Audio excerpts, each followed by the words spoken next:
Hi, welcome back to the channel. Today I thought I'd make a fun video of 5 assumptions people have when you're a pastor's wife. If you're new here, my husband is a ordained Lutheran pastor in the ELCA.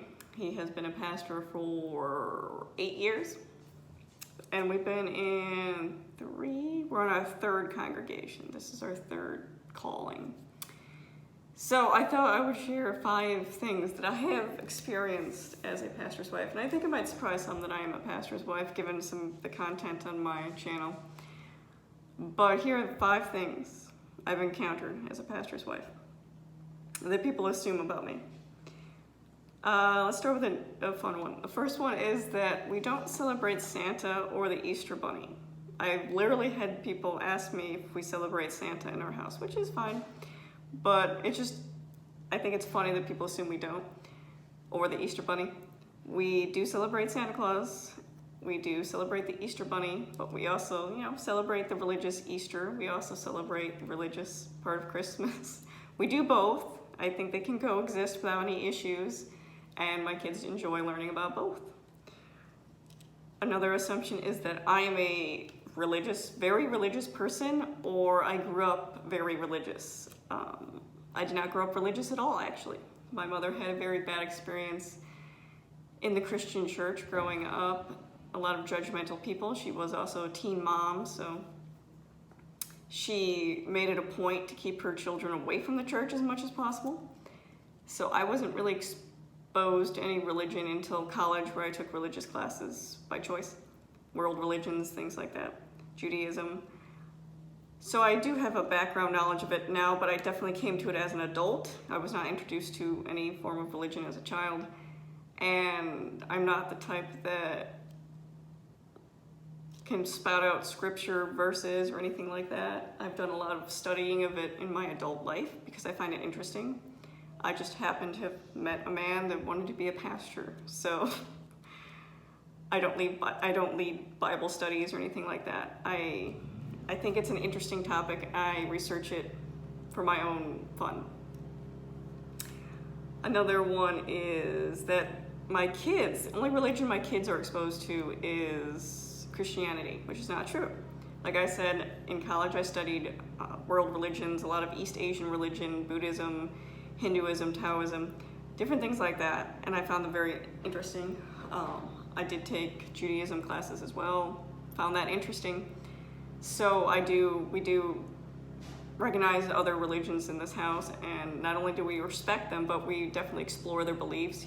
Every Hanukkah we take out a menorah and we talk about what it means. My husband can actually recite the prayers because he studied Greek and Hebrew in seminary school. So we talk about different things like that. Kwanzaa we take a lot of books out from the library when things come up.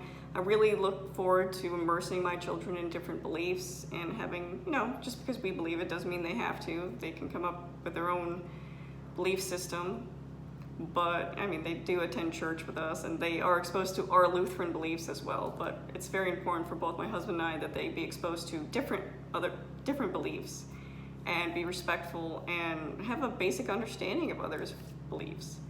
And like I said, my husband, he has a master's of divinity, but he also has a bachelor's in world religions. So he's not just coming from a Christian viewpoint, but many different viewpoints. A fun one is, people assume I either really enjoy baking, I can sing like in the church choir, or I teach Sunday school. And one of those assumptions is correct. I do teach Sunday school, but that's only because my children attend it, and I think I should be part of their religious education, and it's fun. So I do that. I do not bake. I don't enjoy baking. I don't do bake sales. I don't do church bake sales. And I cannot sing at all. I wish I could. I wish I could play an instrument, but I can't. That's just not my skill set. But people always assume, oh, pastor's wife's in the choir, she's baking stuff for the church. No, but I do teach Sunday school, so I guess that is one assumption that's correct. Let's see. The other one is I'm a very conservative person. People often make that assumption. I remember being in one congregation, and one of the mothers came up to me because they just saw the Beauty and the Beast movie with Emma Watson. And I was asking her how she was, and she's like, it was good until the end, where there was this kind of part where it seemed like two of the men were interested in each other. And I was like, what? Do you think I have a problem with same-sex relationships? Because I don't. I'm a full supporter of the LGBTQ community. But people often assume because I'm married to a pastor that he or I somehow have very conservative views, and we don't. He also supports the LGBTQ community fully. He has officiated at same-sex marriages.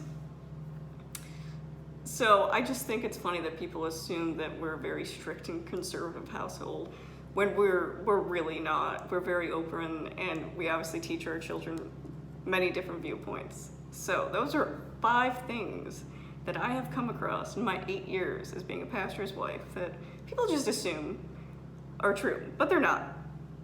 Like everything, everyone's different. So hope you guys enjoyed this video.